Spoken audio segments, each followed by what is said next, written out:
Hi viewers, welcome back അർച്ചന world. ഇത് ഞാൻ വന്നിരിക്കുന്നത് നിങ്ങളുടെ പേഴ്സൻ്റെ കറണ്ട് ഫീലിംഗ് നെക്സ്റ്റ് ആക്ഷൻ എന്താണെന്ന് നോക്കാനാണ്. അപ്പോൾ കറണ്ട് ഫീലിംഗ് നോക്കുമ്പോൾ കാണാൻ സാധിക്കുന്നത് നിങ്ങളുടെ പേഴ്സൺ ഫസ്റ്റ് നിങ്ങളുമായിട്ട് യൂണിയനിലാവണമെന്നാണ് ആഗ്രഹിക്കുന്നത്. അതിനുവേണ്ടി മാനിഫെസ്റ്റേഷൻ ചെയ്യുകയാണ് ഇവർ മാനിഫെസ്റ്റേഷൻ ചെയ്ത് നിങ്ങളുമായിട്ടുള്ള ആ ഒരു മാരേജാണ്. എല്ലാവരും ഇവരുടെ ബന്ധുക്കളും നിങ്ങളുടെ ബന്ധുക്കളും എല്ലാവരും കൂടെ ഉള്ള ആ ഒരു സദസ്സിൽ നിങ്ങളെ മാരേജ് ചെയ്യുന്നതായിട്ടുള്ള നിങ്ങളവരെ നിങ്ങളെ കാട്ടി വയസ്സിന് മൂത്ത ആൾക്കാരുടെ കാല് തൊട്ട് വന്നിക്കുന്നതായിട്ട് അങ്ങനെയൊക്കെ ഉള്ള കാര്യങ്ങളാണ് മാനിഫെസ്റ്റേഷൻ ചെയ്യുന്നത്. കൂടാതെ കല്യാണം കഴിഞ്ഞിട്ട് നിങ്ങൾക്ക് ഉണ്ടാകുന്ന കുട്ടികൾ, നിങ്ങൾ വാങ്ങിക്കുന്ന പെറ്റ്, അങ്ങനെയൊക്കെയുള്ള പല കാര്യങ്ങളും ഇവർ മാനിഫെസ്റ്റേഷൻ ചെയ്യുന്നു. ഇവിടെ അട്രാക്ഷൻ ഭയങ്കരമായിട്ടുള്ളതായിട്ടാണ് കാണാൻ സാധിക്കുന്നത്. നിങ്ങളുടെ പേഴ്സൺ നിങ്ങളോട് മാഗ്നറ്റിക് ആയിട്ടുള്ള ഒരു അട്രാക്ഷൻ നിങ്ങളുടെ കൂടെ ഉള്ളതായിട്ടാണ് ഇവിടെ കാണാൻ സാധിക്കുന്നത്. അതായത് ഡെയിലി നിങ്ങൾ നിങ്ങളുടെ പാർട്ട്ണറിനെ മിസ്സ് ചെയ്യുന്നുണ്ടാവത്തില്ല, പക്ഷേ സം ടൈം നിങ്ങൾ നിങ്ങളുടെ പേഴ്സണെ ഭയങ്കരമായിട്ട് മിസ്സ് ചെയ്യുന്നതായിട്ട് കാണാൻ സാധിക്കുന്നു. ഇങ്ങനെ ആയതുകൊണ്ടാണ്, അവർ നിങ്ങളെ അട്രാക്റ്റ് ആയതുകൊണ്ടാണ്. ഇങ്ങനെ അവരെ മിസ്സ് ചെയ്യുമ്പോൾ നിങ്ങൾ വിചാരിക്കും ഇവരുടെ ഫ്രണ്ട്സിനോടോ ഇവരുടെ ബന്ധുക്കളോടോ ഇവരെക്കുറിച്ച് അന്വേഷിക്കാം, എന്താണ് ഇവരുടെ അവസ്ഥ എന്നൊക്കെ അന്വേഷിക്കാമെന്ന് നിങ്ങൾക്ക് തോന്നും. അപ്പോൾ നിങ്ങളുടെ പേഴ്സൻ്റെ എനർജി ഇന്നത്തെ ദിവസം ഇങ്ങനെയാണ്. നിങ്ങൾക്ക് വേണ്ടി ക്രേവിങ് ചെയ്യുന്നതായിട്ടുള്ള ആ ഒരു എനർജി ഇവിടെ ഒന്നുകിൽ നിങ്ങളുടെ പേഴ്സൺ നിങ്ങളെ ഭയങ്കരമായിട്ട് സ്പൈ ചെയ്യും, ഇല്ല എങ്കിൽ ഇവർ അൺബ്ലോക്ക് ചെയ്തിട്ട്, ബ്ലോക്ക് സിറ്റുവേഷൻ ആണെങ്കിൽ അൺബ്ലോക്ക് ചെയ്തിട്ട് നിങ്ങൾക്ക് മെസ്സേജ് ചെയ്യുന്നതായിട്ടും കാണാൻ സാധിക്കുന്നു.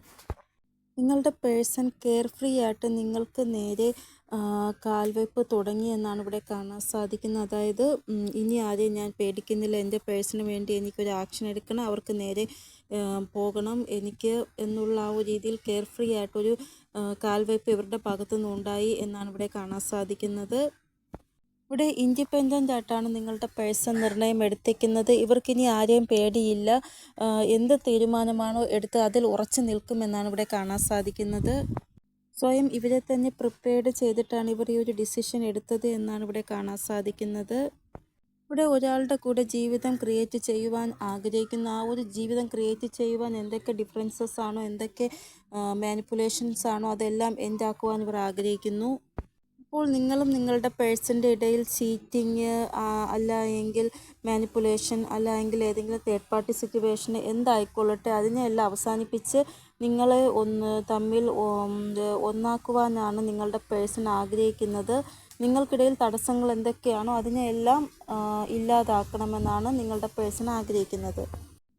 ഇനി നിങ്ങൾ മാരീഡ് ആയിട്ടുള്ള ആൾക്കാരാണ് എങ്കിൽ ഇവിടെ നിങ്ങൾ തമ്മിൽ എന്തെങ്കിലും പ്രോബ്ലം ഉണ്ട്, നിങ്ങളും നിങ്ങളുടെ പേഴ്സൺ തമ്മിൽ സെപ്പറേഷനിലാണ്, നിങ്ങൾക്കിടയിൽ കുഞ്ഞുങ്ങളുണ്ട്, നിങ്ങളും കുഞ്ഞുങ്ങളും നിങ്ങളുടെ വീട്ടിൽ അവരൊറ്റയ്ക്ക് അങ്ങനെയൊക്കെയാണ് ഉള്ളത്, ഇതിൻ്റെ ഇടയിൽ തേർഡ് പാർട്ടി സിറ്റുവേഷൻ ഉണ്ട് എങ്കിൽ അവിടെയും യൂണിയനിലാവാനുള്ള ചാൻസ് കൂടുതലാണ് എന്നാണ് ഇവിടെ കാണാൻ സാധിക്കുന്നത്. നിങ്ങൾക്ക് വേണ്ടി നിങ്ങളുടെ പേഴ്സൺ ആക്ഷൻ എടുക്കുന്നതായിട്ടാണ് കാണാൻ സാധിക്കുന്നത്.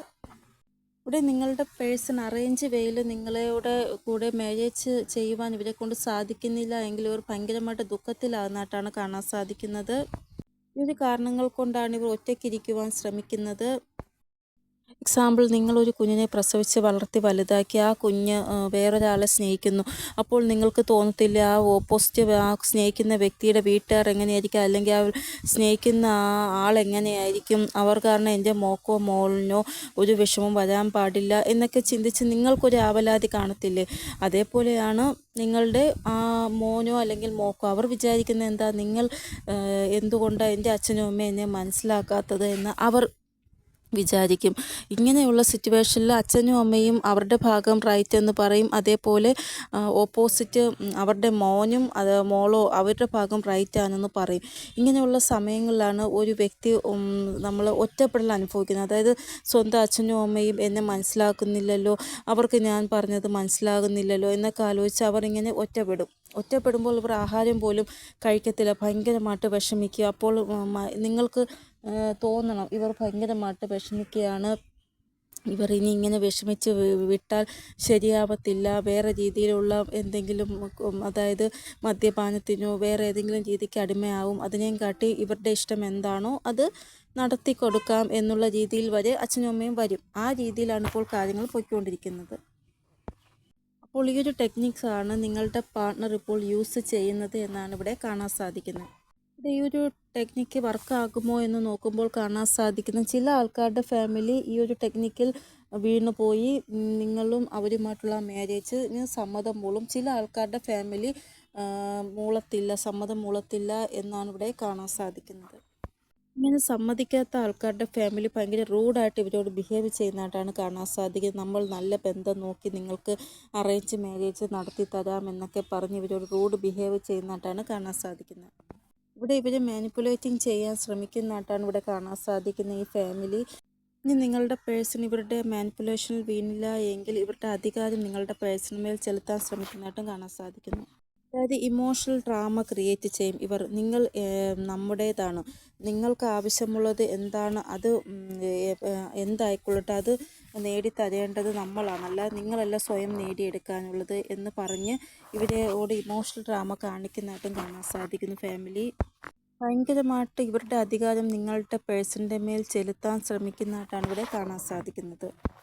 നിങ്ങളുടെ പേഴ്സണിൻ്റെ ലൈഫിലുള്ള ചില ആൾക്കാർ ഇവരുടെ കഴിഞ്ഞ ജന്മത്തിലെ കാർമിക്കാണ്. ഈ ഒരു കാർമിക് ബന്ധം കാരണമാണ് നിങ്ങൾ തമ്മിൽ ഒന്നാവാൻ സാധിക്കാത്തത്. ഇവരാണ് ഒബ്സ്റ്റിക്കിൾസ് ക്രിയേറ്റ് ആക്കിക്കൊണ്ടിരിക്കുന്നത് നിങ്ങളുടെയും നിങ്ങളുടെ പേഴ്സണിൻ്റെ ഇടയിൽ എന്നാണ് ഇവിടെ കാണാൻ സാധിക്കുന്നത്. പക്ഷേ നിങ്ങളുടെ പേഴ്സൺ ഭയങ്കര പവറിലാണ്. ഈ ഒരു പവറിലായതുകൊണ്ട് തന്നെ ഇവർക്ക് ഈ ഒരു ഒബ്സ്റ്റിക്കിൾസിൽ നിന്ന് ഉറപ്പായിട്ടും പുറത്തു വരുവാൻ സാധിക്കുന്നതാണ്. ഇവർ ഇനി ആരുടെയും മാനിപ്പുലേഷനിലും ആരുടെയും സംസാരത്തിലും ഒന്നും തന്നെ വീഴത്തില്ല. കെയർ ഫ്രീ ആയിട്ട് ഇവർ ആക്ഷൻ എടുക്കും എന്ന് തന്നെയാണ് ഇവിടെ കാണാൻ സാധിക്കുന്നത്. ഇവർ എന്ത് ഡിസിഷൻ എടുക്കുന്നുണ്ടെങ്കിലും അത് വളരെ പവർഫുള്ളായിട്ടുള്ള ഡിസിഷൻ ആയിരിക്കും എടുക്കുന്നത് എന്നാണ് ഇവിടെ കാണാൻ സാധിക്കുന്നത്. അപ്പോൾ നിങ്ങളുടെ പേഴ്സൻ്റെ മൈൻഡ് വളരെ ഫ്രീ ആയിട്ടാണ് ഇരിക്കുന്നത്. അപ്പോൾ ഏത് രീതിയിൽ മുന്നോട്ട് പോകണം, എന്ത് ഡിസിഷൻ എടുക്കണം എന്നൊക്കെയുള്ള കാര്യം അവർക്ക് നല്ലതുപോലെ അറിയാം. ഈ ഒരു സമയം ആ രീതിയിലാണ് അവർ പൊയ്ക്കൊണ്ടിരിക്കുന്നത്. അപ്പോൾ നിങ്ങൾ ഒന്നും തന്നെ പേടിക്കേണ്ട ആവശ്യമില്ല. ഇനി ഇവരുടെ നെക്സ്റ്റ് ആക്ഷൻ എന്താണെന്ന് നോക്കാം നമുക്ക്. ഇവിടെ ഇന്നലെ ഞാൻ പറഞ്ഞു 4 ദിവസം ഹെവി ആയിട്ടിരിക്കും. അപ്പോൾ ന്യൂ മൂൺ വരാൻ പോവുകയാണ്. ഇവിടെ എനർജി വാർണിംഗ് എനർജിയാണ് ഇവിടെ തന്നിക്കുന്നത്, ഹെവി എനർജിയാണ്. കാരണം ന്യൂ മൂൺ വരുമ്പോൾ ഇവരുടെ എനർജി വളരെ ഹൈ ആയിരിക്കും. അപ്പോൾ കോണ്ടാക്റ്റിലുള്ളവർ ഒന്ന് ശ്രദ്ധിക്കാൻ ഇന്നലെ പറഞ്ഞു. അതേപോലെ തന്നെയാണ് ഇപ്പോഴും ആ എനർജി അതേപോലെ ഉണ്ട്. ഇവിടെ 25 അവേഴ്സ് തൊട്ട് 40 അവേഴ്സ് വരെ ഒരു എനർജി ആയിരിക്കുമെന്നാണ് കാണാൻ സാധിക്കുന്നത് നിങ്ങളുടെ പേഴ്സണ്. ഞാൻ പറഞ്ഞ ഈ ഒരു സമയപരിധിയിൽ നിങ്ങളുടെയും നിങ്ങളുടെ പേഴ്സൻ്റെയും ലൈഫിൽ ഏതൊക്കെ ഡെവിൾ എനർജിയാണോ ആ ഡെവിൾ എനർജി വർക്ക് ചെയ്യും. നിങ്ങളെ തമ്മിൽ പിരിക്കാൻ വേണ്ടി അവരെ കൊണ്ട് എന്തൊക്കെ ചെയ്യാൻ പറ്റുമോ അതെല്ലാം അവർ ചെയ്യും എന്നാണ് ഇവിടെ കാണാൻ സാധിക്കുന്നത്. അതായത് ഇങ്ങനെയുള്ള ആൾക്കാർ നിങ്ങൾ തമ്മിൽ പ്രശ്നങ്ങൾ ഉണ്ടാക്കി നിങ്ങളുടെ ലൈഫിൽ നിന്ന് റിലീസായി പോകുമെന്നാണ് ഇവിടെ കാണാൻ സാധിക്കുന്നത്. നിങ്ങൾ തമ്മിൽ സംസാരിക്കുന്നു, കോണ്ടാക്റ്റിലുള്ളവരാണ് എങ്കിൽ നിങ്ങൾ തമ്മിൽ നോ കോണ്ടാക്ട് സിറ്റുവേഷൻ ആകുന്നത് വരെ ഇവിടെ കാണാൻ സാധിക്കുന്നു. അതായത് നിങ്ങൾ തമ്മിൽ സംസാരിക്കുന്നത് നിർത്തുന്നതായിട്ടും കാണാൻ സാധിക്കുന്നു. അതും ഈ ഒരു ഡബിൾ സിറ്റുവേഷൻ കാരണമാണ് എന്നാണ് ഇവിടെ കാണാൻ സാധിക്കുന്നത്. നിങ്ങൾക്ക് തോന്നും എൻ്റെ പേഴ്സൺ എന്നെ വിട്ടു പോവുകയാണല്ലോ, ദൂരെ ദൂരെ മൂവിങ് ഓണിൻ്റെ ആ ഒരു എനർജിയാണ് ഇവിടെ കാണാൻ സാധിക്കുന്നത്. ചിലപ്പോൾ നിങ്ങൾക്ക് തോന്നും എൻ്റെ പേഴ്സൺ എന്നോട് സംസാരിക്കാൻ പോലും ഇഷ്ടമില്ല എന്നൊക്കെ നിങ്ങൾക്ക് തോന്നുന്നതായിട്ട് ഇവിടെ കാണാൻ സാധിക്കുന്നു.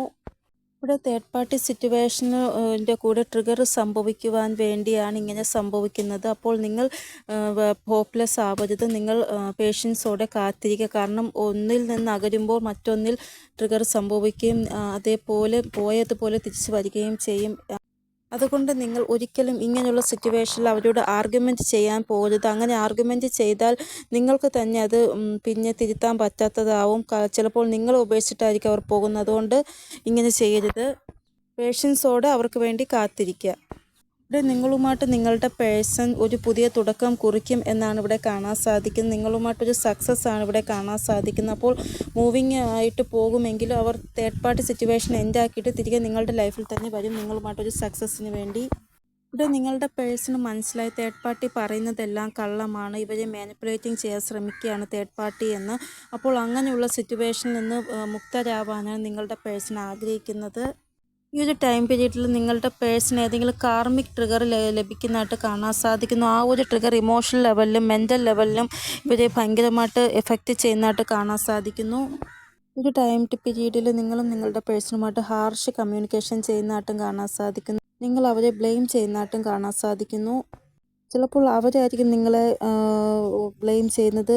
ചില അബ്യൂസ് വാക്കുകൾ നിങ്ങൾക്ക് ഇടയിൽ ഉണ്ടാകുന്നതായിട്ടും കാണാൻ സാധിക്കുന്നു. വളരെ താഴേക്കിടയിൽ പോയി സംസാരിക്കുന്നതായിട്ടും കാണാൻ സാധിക്കും. നിങ്ങൾ രണ്ടുപേരും ഇങ്ങനെയുള്ള സിറ്റുവേഷനിൽ നിങ്ങൾ കുറച്ച് മാത്രം അവരോട് സംസാരിക്കുന്നതാണ് നല്ലത്.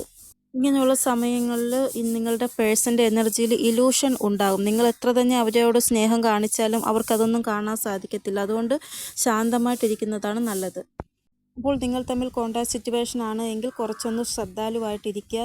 നോ കോൺടാക്ട് സിറ്റുവേഷനിലാണ് എങ്കിൽ കുറേ യൂണിയൻ സംഭവിക്കുന്നതായിട്ടാണ് ഇവിടെ കാണാൻ സാധിക്കുന്നത്. നിങ്ങളുടെ പേഴ്സൻ്റെ മെസ്സേജ് നിങ്ങൾക്ക് വരുന്നതാണ്. പക്ഷേ കമ്മിറ്റ്മെൻറ്റ് കിട്ടാനുള്ള ആ ഒരു വൈബ്രേഷൻ വളരെ ലോ ആയിട്ടാണ് കാണാൻ സാധിക്കുന്നത്. നോ കോൺടാക്ട് സിറ്റുവേഷനിൽ നിന്ന് കോൺടാക്ട് സിറ്റുവേഷനിലാകുന്നവർ കമ്മിറ്റ്മെൻറ്റ് റിലേറ്റഡ് ആയിട്ട് ഒരു ക്വസ്റ്റ്യനും നിങ്ങളുടെ പേഴ്സണോട് ചോദിക്കേണ്ട. കാരണം ബാലൻസ് ആവാൻ കുറച്ചും കൂടെ സമയം വേണ്ടി വരും നിങ്ങളുടെ പേഴ്സൺ എന്നാണ് ഇവിടെ കാണാൻ സാധിക്കുന്നത്.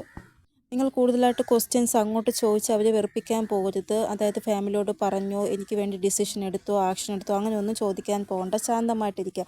അപ്പോൾ ഇതാണ് ഇന്നത്തെ റീഡിംഗ്. നിങ്ങൾക്ക് എന്തെങ്കിലും ഗൈഡൻസ് കിട്ടിക്കാണുമെന്ന് വിചാരിക്കുന്നു എൻ്റെ റീഡിങ്ങിലൂടെ. ഇനിയൊരു പുതിയ റീഡിങ്ങുമായി വരുന്നത് എല്ലാവർക്കും ബൈ. ഓം നമഃ ശിവായ. Thank you so much.